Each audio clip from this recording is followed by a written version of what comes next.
काफी समय हो गया है, हमने उत्सव नहीं मनाया है।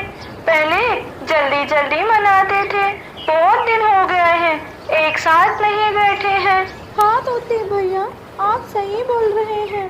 अब सब अपने अपने जीवन में बहुत बिजी हो गए हैं। एक काम करते हैं, सब पक्षी को यहीं बुलाते हैं और बोलते हैं कि महीने में कम से कम एक बार मिलकर उत्सव मना लिया करेंगे और अपने अपने मन की बातें भी बोल दिया करेंगे। पूर्णिमा आने वाली है, हम सब इसी दिन उत्सव मनाएंगे। मैं सब पक्षियों को जाकर बता दूंगा ताकि हम सब तैयार रहें। और तोता वहाँ से चला जाता है। उस जंगल में सभी पक्षी बहुत खुश और शांति से रहते थे। तोता सब पक्षियों को बुला लाता है। आज सबको इसलिए बुलाया गया है क्योंकि आजकल हमारी जिंदगी इतनी बिजी हो गई है कि अब किसी के पास किसी के लिए समय नहीं बचा है। अभी कितने दिन हो गए हैं, हम सब एक दूसरे से बात किए, उत्सव मनाए। नीनी चिड़िया और मैं सोच रहे थे कि इस पूर्णिमा को हम सब उत्सव मनाएंगे।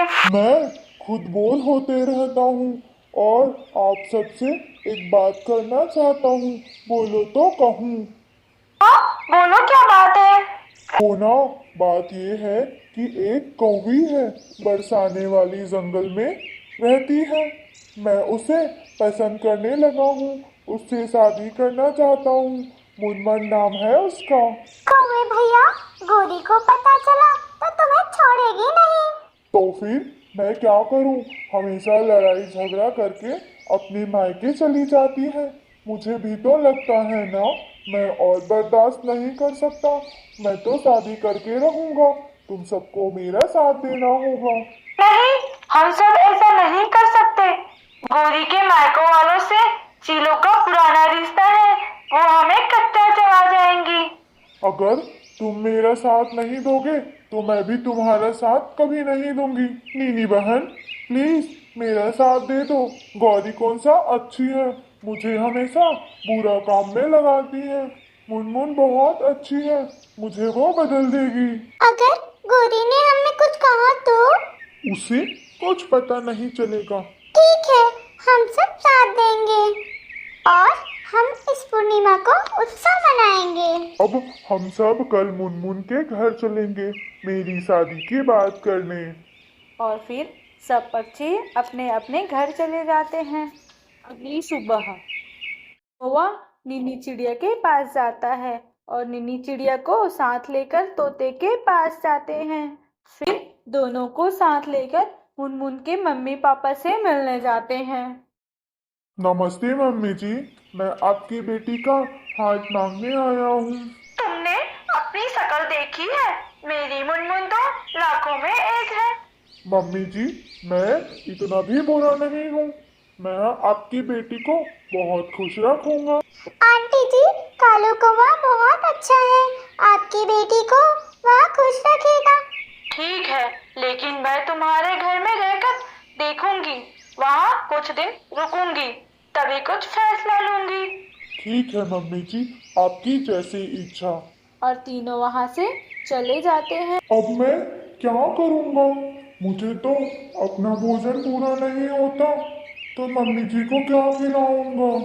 कौवे भैया, कुछ पाने के लिए कुछ खोना पड़ता है, आपको ये करना ही पड़ेगा। ज्यादा से ज्यादा सेवा करना ताकि वह जल्दी मान जाए। तोता और नीनी अपने अपने घर चले जाते हैं। अगले दिन सुबह सुबह मुनमुन की मम्मी आ जाती है। आइए मम्मी जी, मैं आपका ही इंतजार कर रहा था। क्या खाएंगी आप? आज मेरा अमरूद खाने का मन कर रहा है। ठीक है मम्मी जी, मैं अभी लेकर आता हूँ। कौवा अमरूद लेकर आ जाता है। मुनमुन की मम्मी अमरूद खा लेती है और खाते ही उसे नींद आ जाती है और वह सो जाती है। ऐसे ही शाम हो जाती है। ये बुढ़िया तो ऐसे सो रही है जैसे कभी जिंदगी में सोई नहीं है। ऐसे सोच ही रहा था कि मुनमुन की मम्मी उठ जाती है। सासू माँ, कैसे नींद आई आपको? वो नई जगह है ना, तो बार बार नींद खुल रही थी। गौरी को भी वहाँ आ जाती है। ये क्या हो रहा है? तो तुम यहाँ कैसे आ गई? हाँ, मैं। और तुम ये दूल्हे की तरह क्यों सच कर बैठे हो? मैंने सोचा इतने दिन बीत गए हैं, तुम आए नहीं मुझे मिलाने, तो मैं देखने ही आ गई कि तुम ठीक तो हो ना। कौन है ये सब? तुम क्या कर रहे हो सच कर? ये सब देखकर तो तोते की हंसी ही नहीं रुक रही थी। कौन है ये? मैं कालू की पत्नी हूँ। कालू, ये क्या कह रही है?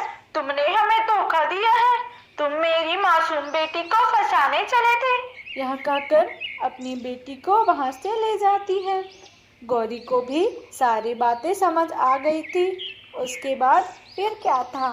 कालू आगे आगे, गौरी पीछे पीछे। गौरी, मुझे माफ कर दो। लेकिन गौरी को तो बहुत गुस्सा आ रहा था।